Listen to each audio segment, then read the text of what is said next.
It's not the greatest rig. I'm not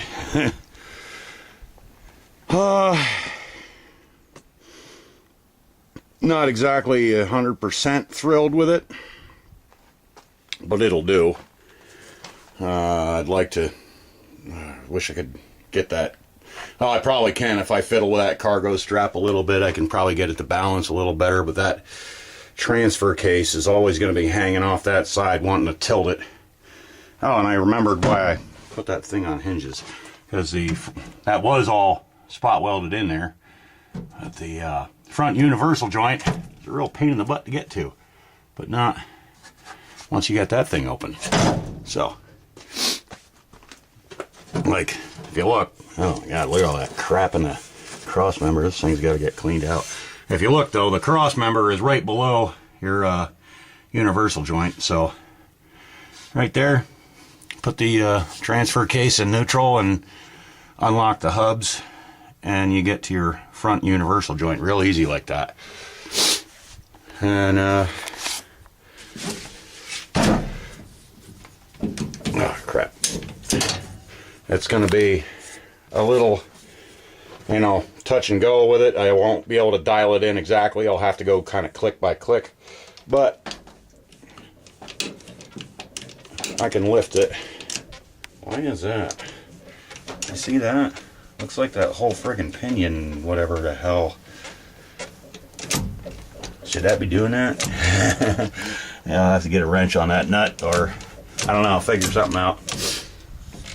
I don't know for a fact that the transmission absolutely has to come out, but I'm quite sure of it, being that that fork most likely shifted on me. If it turns out to be something else, that's fine, but I want to take this transmission out and make damn sure that fork ain't ever going to shift again. It's a cast iron fork going to a steel shaft, so what I plan on doing, I'll take that shaft out, take the fork off it, clean everything real good. Let me think here. I had a freaking plan. Alright, and then I'm gonna probably drill a little deeper on that shaft for the set screw to go on.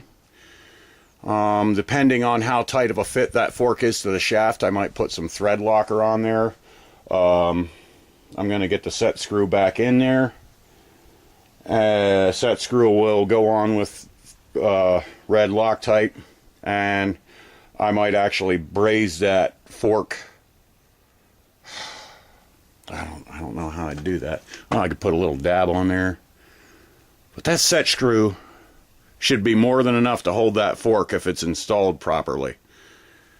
To get the tranny out, you can either do the whole bell housing as normal, or you can get 1, 2, and 2 on the other side, 5/8 bolts. I think they're 5/8, or maybe 9/16, something like that. I'll remember when I get there. And then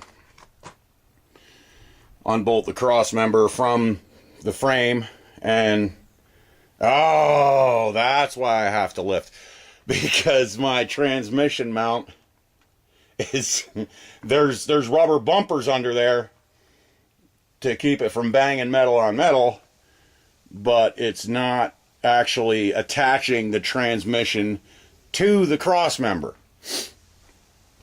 And you'd think it'd be disastrous like that, but I've been running it for quite some time that way. I think while I got it out though, I'm gonna try to get something that's proper. You know, either try to find a real mount for it, or come up with one, because I do believe I would like to have that bolted down fast. All you got is 2 engine mounts up front and your transmission mounts. That's it. So they all should be working in harmony. But the way that transmission mount is, it almost kind of cradles it in position. So if you're not doing 70 mile an hour, well, this thing, you'd be hard pressed. 60 mile an hour is the absolute end of the world on this thing. I had it on the interstate once, and it was screaming at 60, so I backed it down to 45 and just let people blow by. Whatever. and I didn't have it on there for long. Yeah, don't drive like an idiot, drive nice and easy. And what I do, it's lucky to see 15 mile an hour, so it's been fine, but I think I'd like that properly mounted. As far as the actual pull, I'm set up for it, but right now I'm on my own. I believe I'd like my wife here and another person as well, because as soon as probably as soon as I remove those main bolts from the bell housing, it's going to want to twist on me.